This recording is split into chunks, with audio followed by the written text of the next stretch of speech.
সন্তানকে 7টি বিষয় শেখাবেন। কোনো ব্যক্তির শারীরিক বৈশিষ্ট্য বা চারিত্রিক বৈশিষ্ট্য নিয়ে যেন বাজে মন্তব্য না করে তার শিক্ষা দিন। বুলিংয়ের শিকার মানুষটি মানসিকভাবে কতটা কষ্ট পায় সেটা সন্তানকে বুঝিয়ে বলুন। দুজন ব্যক্তি কথা বলছে, এমন সময় তাদের মাঝে কথা বলে ওঠা কিংবা ব্যাঘাত ঘটানো উচিত নয়, এটা বোঝান। কিভাবে উপকারী ব্যক্তির কৃতজ্ঞতা স্বীকার করতে হয় সেটা বোঝান। অন্যের গোপনীয়তাকে সম্মান করতে শেখান।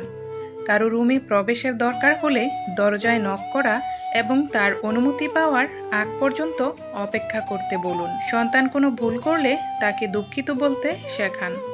অভিভাবক হিসেবে আপনি যদি কোনো প্রকার ভুল করে ফেলেন তবে দুঃখিত বলুন। যে কোনো প্রতিযোগিতায় অংশগ্রহণ করাটাই সবচেয়ে গুরুত্বপূর্ণ।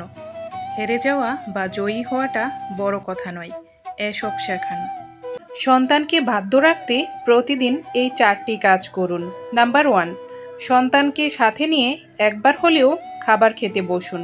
নাম্বার 2, মাত্রাতিরিক্ত অধিক শাসন বা অধিক আদর করবেন না। নাম্বার 3, সন্তানের কথা মনোযোগ সহকারে শুনুন, গল্প করুন এবং কোয়ালিটি টাইম দেন। নাম্বার 4, সারাদিনে অন্তত একবার হলেও বুকে জড়িয়ে আদর করুন। আপনার সন্তানকে কখনো এই 3টা কথা বলবেন না। নাম্বার 1, বাচ্চাকে কখনো অভিশাপ দিবেন না। নাম্বার 2, বাচ্চার সামনে কখনো মিথ্যা কথা বলবেন না, এমনকি দুষ্টুমি করেও না।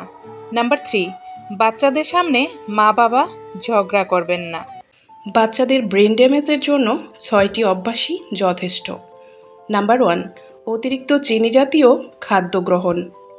নাম্বার 2, অতিরিক্ত মোবাইল ফোনের সময় দেওয়া। নাম্বার 3, প্রয়োজনের তুলনায় কম ঘুমানো। নাম্বার 4, অন্ধকার কিংবা কম আলোযুক্ত স্থানে বেশি সময় অবস্থান করা। নাম্বার 5, উচ্চ আওয়াজপূর্ণ কথাবার্তা, শব্দ বা গান বাজনা। নাম্বার 6, অন্যের সাথে মেশার সুযোগ না পাওয়া। বাচ্চারা কারো কোলে যেতে না চাইলে জোর করে কখনো কোলে দিবেন না, কারণ ওরা বাচ্চা হলেও ওদের নিজস্ব একটা কমফোর্টনেস এবং পছন্দের ব্যাপার আছে। তাই এসব ক্ষেত্রে বাবা মা উভয়কেই সচেতন হতে হবে। যে 4টি কাজ করলে বাচ্চাদের রাগ জেদ কমবে। নাম্বার 1, প্রতিদিন 30 মিনিট সম্পূর্ণ মনোযোগ দিয়ে বাচ্চার সাথে খেলুন। নাম্বার 2, ধৈর্য বজায় রাখুন এবং বাচ্চার প্রতি বিরক্তি প্রকাশ করবেন না। নাম্বার 3, সব সময় বাচ্চার ভুল ধরবেন না। নাম্বার 4, বাচ্চার প্রতি পজিটিভ থাকুন, নিজে থেকেই কিছু সিদ্ধান্ত নিতে দিন।